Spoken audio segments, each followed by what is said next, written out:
Ang Kuala Lumpur ay nangangahulugang muddy confluence sa Malay. Ang Kuala ay ang punto kung saan nagtatagpo ang dalawang ilog o isang estero at ang Lumpur ay nangangahulugang putik. Ang isang mungkahi ay ipinangalan nito sa Sungay Lumpur, maputik na ilog di. Ang Kuala Lumpur ay ang kabisera ng lungsod at isang federal na teritoryo ng Malaysia. Ito ang pinakamataong lungsod sa bansa na sumasaklaw sa isang lugar na 243 kilometro dalawa na may populasyong sensus na 2,075,600 noong 2024. Ang Greater Kuala Lumpur, na kilala rin bilang Klang Valley, ay isang urban agglomeration ng 8.8 milyong katao noong 2024. Ito ay kabilang sa pinakamabilis na lumalagong rehiyon sa Southeast Asia at mga lugar ng ekonomiya sa Southeast Asia.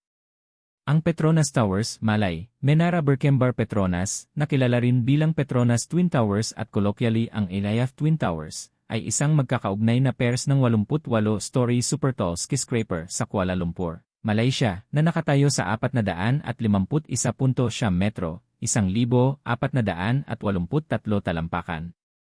Mula 1,976 hanggang 2,004, sila ang pinakamataas na gusali sa mundo hanggang sa malampasan sila ng Taipei 101 building.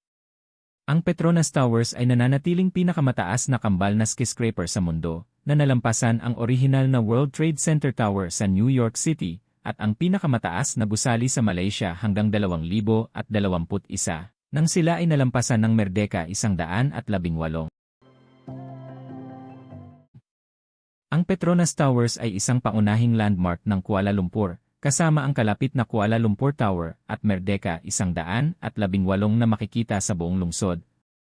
Ang Surya Rigayay ay 140,000 metro 1,500,000 LTN, upscale retail center sa paanan ng Petronas Towers. Nagtatampok ito ng karamihan sa mga dayuhang luxury goods at high street level.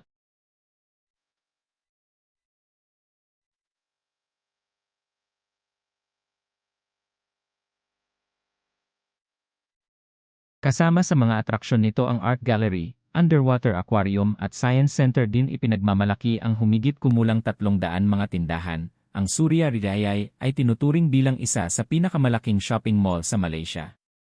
Ang Petronas Philharmonic Hall, na itinayo rin sa basin ng mga tour, ay madalas na naugnay sa floor space ng Surya Ridayay. Tuwing holidays o celebration days, ang Surya Ridayay ang top spot para makita ang mga dekorasyon, lalo na sa mga main entrance at gayon din sa center court.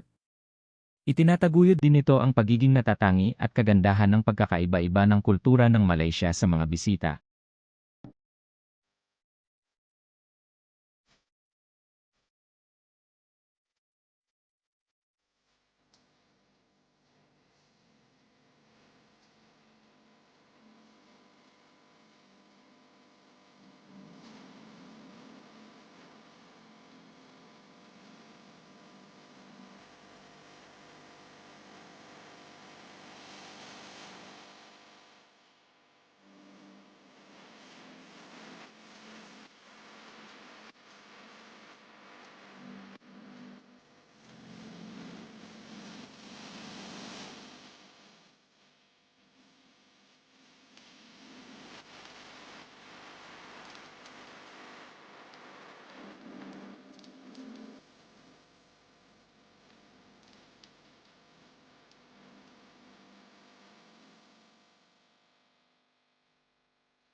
Bigat yan.